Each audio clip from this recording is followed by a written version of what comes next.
Welcome everyone to this explainer. When you hear the word sales, what instantly pops into your head? It's probably a fast-talking guy in a loud plaid suit trying to push a lemon of a car on you, right? Well, today we're going to completely reframe all of that. We usually have this really rigid, kind of negative picture in our heads of pushy tactics and annoying cold calls. But the source material we're analyzing today strips all that away to reveal a fundamental human truth. We're looking at sales not as some corporate function, but as an absolutely essential, learnable life skill rooted deeply in the art of trust and communication. So if you've ever felt like you just aren't a salesperson, get ready, because your perspective is about to entirely shift. Okay, let's just dive right into this and challenge our assumptions for a second. Think about the last time you bought something, whether it was a shiny new laptop or literally just deciding to eat at a certain restaurant. Were you just acquiring a product? Or on a subconscious level, were you actually placing your trust in someone? The sources we're unpacking today argue that if you view sales as merely a transaction, moving an item from point A to point B for cash, you are missing the entire foundation of the process. True selling, it's about forging a much deeper connection. And that brings us to a seriously powerful definition from our source material. Sales isn't about the transaction itself. It is literally the art of winning someone's confidence. Just think about how liberating that is. It takes the focus completely off the money and puts it right onto human connection. If your primary goal is to establish trust and make sure the other person feels secure in your interaction, well, the financial transaction just becomes a natural byproduct of that relationship. It's a total paradigm shift from extracting value to actually providing security and trust. And here's the thing. This applies literally everywhere in life. Whether you're a teacher trying to inspire a student to actually care about history, or a doctor convincing a patient to follow a really difficult treatment plan, you are actively selling ideas and compliance every single day. A parent trying to get a toddler to eat their veggies? Yep, that's sales. A friend convincing the whole group which movie to see? Also sales. Once you define selling as the transfer of trust and confidence, you realize that you are already a salesperson. In fact, you honestly have been your entire life. Section 1. The inner game, confidence. Our sources emphasize a fascinating kind of hard truth here. The very first sale you ever make is actually to yourself. Think about it. If you don't have the confidence to believe in your own idea, the other person is going to sense that hesitation immediately. It's like confidence is a frequency you're broadcasting. If a seller isn't absolutely convinced of the value they're offering, how could the buyer possibly feel secure? They just can't. But once you firmly believe in your own value, persuading someone else becomes an incredibly natural process. Section 2. The outer game, active listening and trust.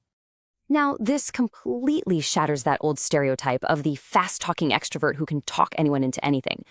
The sources make it crystal clear. Selling is actually listening.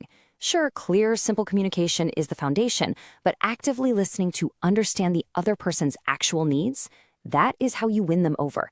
You simply cannot provide a solution if you haven't quietly and patiently listened to the problem first. It has to be a real dialogue, not just a monologue. And from that deep listening comes transparency.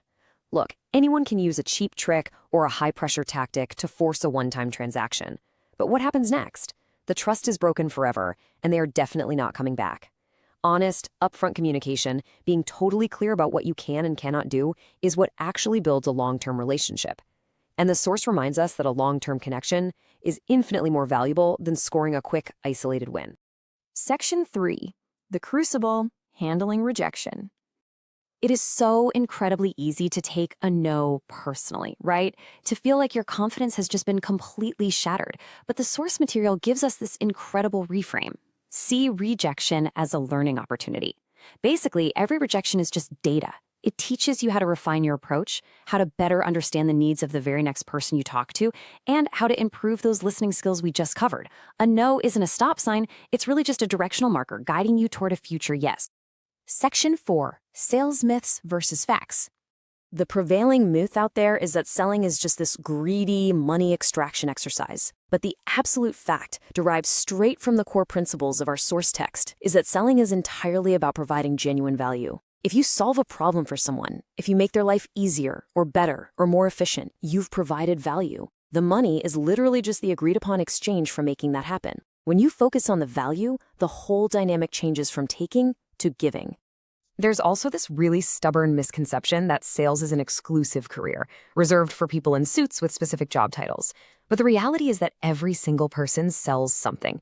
Whether you're pitching a new project to your boss, convincing your friends to try a new hobby, or advocating for a cause you deeply believe in, you are using the exact mechanics of sales. Recognizing this is huge because it empowers you to intentionally improve those interactions rather than just stumbling through them. Section 5. The core principles of you can sell. When we distill all of these insights down, it forms a cohesive, actionable loop. First, always prioritize building trust over getting an immediate result. Second, listen actively to make the other person genuinely feel heard. Third, project your internal confidence in your ideas, which naturally transfers over to them. And finally, maintain your positivity, especially when you face that inevitable rejection. Master the cycle, and you absolutely master persuasion. The ultimate takeaway from this explainer is that selling is a learnable life skill. It's not some innate, magical talent bestowed upon a lucky few at birth. No way. It is a systematic approach to human connection rooted in empathy, listening, and confidence. Mastering this art is completely within your reach, and by doing so, you're empowering yourself to succeed in literally all aspects of your life. I want to leave you with a provocative thought to consider as you step back into your daily conversations today. What if you stopped trying to win arguments or convince people through sheer force of will and instead viewed every single interaction purely as an opportunity to build trust and understand their perspective? How dramatically would your everyday relationships transform? Just think about the friction that would disappear and the deep connections that would take its place. If you enjoyed this explainer and our cinematic journey through the art of persuasion, please hit that subscribe button, drop a like, and share the channel so we can continue learning together. Until next time, take these skills, go out there, and start building.